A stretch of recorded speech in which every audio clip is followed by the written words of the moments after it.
Okay, good morning. Previous lecture में अपन ने irrotational vector field के बारे में पढ़ा था।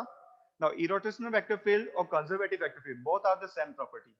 यानी मैथमेटिकली अगर देखा जाए तो दोनों का कर्ल जो है वो इक्वल टू 0 होगा। तो आज जो अपन न्यूमेरिकल कर रहे हैं प्रैक्टिस के लिए वो कंजर्वेटिव वेक्टर फील्ड का क्या है, और दोनों न्यूमेरिकल लगभग सेम है, सिर्फ लास्ट में जो वर्क डन वाला प्रोसेस है वो थोड़ा सा डिफरेंट हो जाएगा। तो यहाँ अपने को क्वेश्चन दे रखा है, find the constant A such that vector v is conservative vector field if vector v equals to axy minus z cube I plus a minus 2x square j plus 1 minus a xz square k, then calculate its potential and work done in moving a particle from one point 1 to minus 3 to the another point 1 minus 4 2 in the field।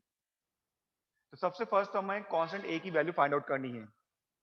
ठीक है, ये question दो तरह से पूछा जा सकता है। जैसे इसमें कांस्टेंट की वैल्यू फाइंड आउट करना है, कंजर्वेटिव फील्ड लेके चलेंगे। अगर नॉर्मली फंक्शन दे रखा होता, कोई कांस्टेंट गिवन नहीं होता एक्स वाई जेड की फॉर्म में, तो वहां हमसे पूछा जा सकता है prove that it is conservative. तो जब कंजर्वेटिव प्रूव करना होगा तो हम डेल क्रॉस ए या del cross b equal to 0 लेके आएंगे। और जब हमें किसी कांस्टेंट की वैल्यू उसमें पूछी जाती है तो कंजर्वेटिव फील्ड मान के चलेंगे, del cross b equal to 0, वहां वैल्यूज पुट करके वेक्टर जो कांस्टेंट दे रखा है उसकी वैल्यू निकालेंगे। तो यहाँ हमें कंजर्वेटिव लेकर चलना है, del cross b equal to 0, और उस प्रोसीजर को यूज करके हमें कांस्टेंट ए की वैल्यू फाइंड आउट करनी है। तो here vector v is conservative, vector v is conservative, then curl of vector v equals to 0। ये रोटेशनल के केस में भी सेम यही रहता है, यानी डेल क्रॉस v जो है वो क्या हो जाएगा अपना 0 के इक्वल। तो फर्स्ट डेल क्रॉस v की वैल्यू निकाल लेते हैं, del cross v। Now cross product के लिए डिटरमिनेंट फॉर्म यूज कर रहे हैं अपन। फर्स्ट तीनों डायरेक्शन के unit vector i j k, then del के तीनों डायरेक्शन के component del by del x, del by del y, del by del z, and last vector v के तीनों डायरेक्शन के component a x y minus z cube, a minus 2 x square, 1 minus a x z square. क्या लेके चलना है इसे, equal to 0 लेके चलना है। नाउ इसे सिंप्लीफाई कर लेते हैं। फर्स्ट ओपन किया आई कैप से, डेल बाय ऑफ, इसका y के रेस्पेक्ट में डिफरेंशिएशन करना है, पूरा कांस्टेंट है तो इसका डिफरेंशिएशन y के रेस्पेक्ट में 0, minus del by del z, a minus 2x square, constant है z के रेस्पेक्ट में जब डिफरेंशिएशन कर रहे हैं तो इसका डिफरेंशिएशन भी 0 आ गया, minus j cap del by del x, 1 minus a xz square का differentiation, 1 minus a z square constant x का 1, minus del by del z, minus z cube का डिफरेंशिएशन, माइनस का 3z square, minus minus plus 3z square, बाकी 0, plus k cap del by del x of a minus 2x square, this is a minus 2x square का differentiation 2x, minus del by del y, ax y का differentiation, z constant है 0, ax y का y के respect में differentiation, minus का ax equal to 0। इसे simplify कर लेते हैं, ये आपका आ रहा है 0i minus 1 plus 3 4 minus a Z square j cap, 2ax में से ax माइनस हो जाएगा तो यहां से आपका बचेगा plus a minus 4 x common आ गया, k cap equal to 0। Now this vector,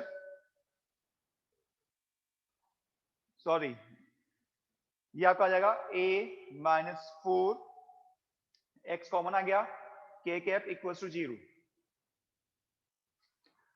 Now this vector only equals to 0 if it's all the component of I, j, k are separately equal to 0। ठीक है, तो ये vector जो है 0 के equal कब होगा, जब तीनों डायरेक्शन की जो कंपोनेंट वो अपने 0 के इक्वल हो। तो यहाँ पॉसिबिलिटी क्या बनती है, क्योंकि x और z तो वेरिएबल पार्ट है, वो तो 0 हो नहीं सकते, तो पॉसिबिलिटी क्या है, जो कांस्टेंट पार्ट है 4 माइनस a या a minus 4, this is equal to 0। तो यहाँ से आपकी a की वैल्यू क्या आ जाएगी 4, तो a इक्वल टू 4 है, ये फर्स्ट आंसर है अपना। नाउ सेकंड पार्ट में इसने स्केलर पोटेंशियल पूछा है। जो प्रीवियस न्यूमेरिकल में अपन ने सॉल्व किया था स्केलर पोटेंशियल के लिए, सबसे पहले अपन वेक्टर a की वैल्यू वेक्टर v के अंदर a की वैल्यूज पुट कर देंगे। तो वैल्यूज पुट करो वेक्टर v के अंदर।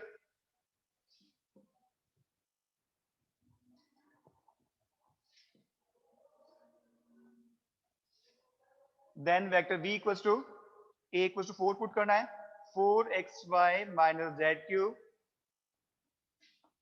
4 minus 2 2x square j cap, 1 minus 4 minus 3x z square k cap. Now vector v क्या आ गया अपना? Conservative field. Vector v is conservative field, then its potential is given by phi is given by vector v equals to del phi। ठीक है, अगर vector v conservative field है तो scalar potential का वेक्टर v के साथ क्या relation होगा? Vector v equals to del phi। दोनों की वैल्यूज पुट कर देंगे। वेक्टर v की वैल्यू 4xy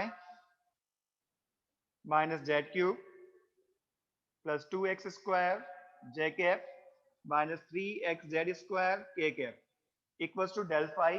del phi की value i del phi by del x plus j del phi by del y plus k del phi by del z। Compare कर लो तो del phi by del x आपका आ जाएगा 4xy minus z cube, del phi by del y is equals to coefficient of j cap 2x square and del phi by del z is equals to coefficient of k cap minus 3xz square। Now using the concept of total derivative, d phi equals to आपका आ जाएगा del phi by del x into dx plus del phi by del y into dy plus del phi by del z into dz। Values put कर दो इसके अंदर, del phi by del x, del phi by del y and del phi by del z की values हमें क्या करनी है? इसमें पुट करनी है। Now substitute this value, तो d phi इक्वल्स टू आपका आ जाएगा del phi by del x 4xy minus z cube dx, del phi by del y 2x square dy, del phi by del z minus 3xz square dz। Now क्योंकि ये partial derivative है तो directly हम integration नहीं कर सकते, यहाँ हमें कॉम्बिनेशन अरेंज करना पड़ेगा। तो d phi इक्वल्स टू आपका हो जाएगा 4xy dx, ये x और y का कॉम्बिनेशन है। नाउ x y का नेक्स्ट कॉम्बिनेशन कौन सा है? 2x square dy minus z cube dx, और x और z का नेक्स्ट कॉम्बिनेशन ये आ रहा है, माइनस कॉमन आ गया, प्लस 3xz स्क्वायर dz। अब ये जो यहां जो हो रहा है देखो, x का डिफरेंशियल हो रहा है, y कांस्टेंट है, देन y का डिफरेंशियल x कांस्टेंट है, तो फंक्शन क्या बच रहा है यहाँ पे? यहाँ x का डिफरेंशियल हो रहा है x dx। x dx कब आएगा? जब x स्क्वायर का डिफरेंशियल होगा। तो x स्क्वायर कांस्टेंट है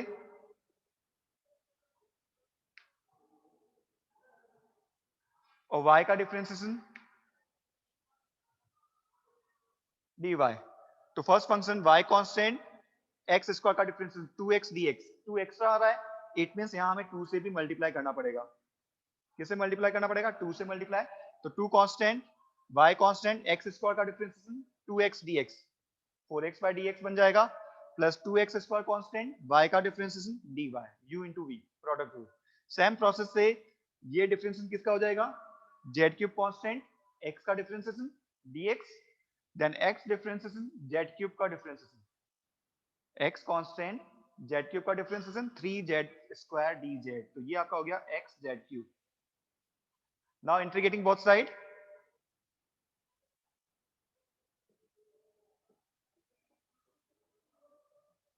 integrating both side, d phi का इंटीग्रेशन आपका हो जाएगा phi, इंटीग्रेशन से differentiation cancel, 2x square y minus x z cube plus c। This is the scalar potential of vector a। तो second part completed. Now इस numerical में एक part और पूछा गया, वर्क डन। थर्ड पार्ट क्या पूछा इसमें अपना? Work done. Now work done जो है उसे डिनोट करते हैं अपन लाइन इंटीग्रेशन से F dot D R, force into displacement, यही होता है अपना वर्क डन। तो थर्ड पार्ट और लास्ट पार्ट जो इसका है work done. Now work done को डिनोट किया जाता है integration of line integration of F dot D R. But यहां जो वेक्टर फील्ड लगा है वो क्या अपना कंजर्वेटिव वेक्टर फील्ड, और कंजर्वेटिव वेक्टर फील्ड के अंदर जो भी वर्क अपन प्रोसेस करते हैं एक पार्टिकल को एक पॉइंट से दूसरे पॉइंट तक मूव करने के लिए, वो पाथ पे डिपेंड नहीं करेगा। It is independent from the path. और डिपेंड किस पे करेगा? ओनली किस पे डिपेंड करेगा? Only initial and terminal point, starting and ending point. तो here vector v is here vector v is conservative vector field,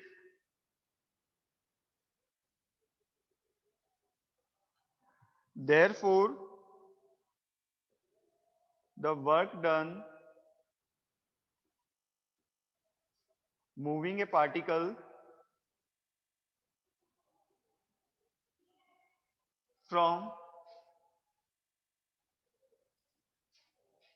1 to -3 to 1 -4 and 2 is not depend on the path,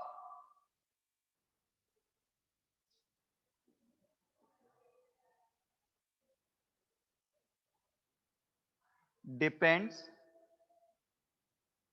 only initial and ending point.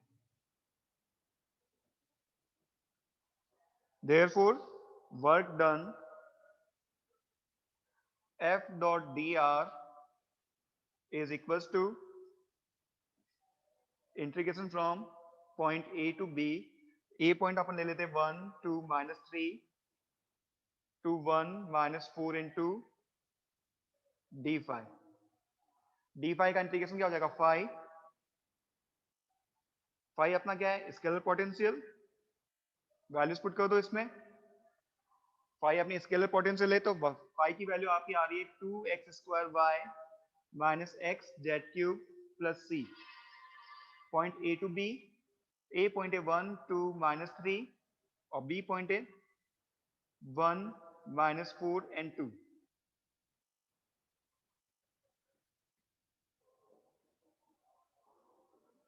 Values put कर दो। First upper limit x equal to 1, y equal to -4 into 2 -8 minus x equal to 1, z equal to 2 cube 8 again -8 plus c। ये तो हो गई upper limit से। Minus lower limit x equal to 1, y equal to 2 into 2 4 plus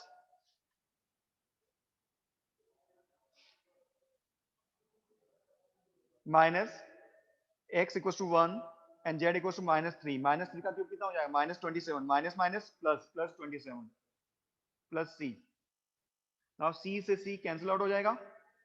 -16 and -31 -47। और work done हमेशा क्या होता है? मैग्नीट्यूड में होता है तो 47 यूनिट। आंसर क्या आ गया अपना?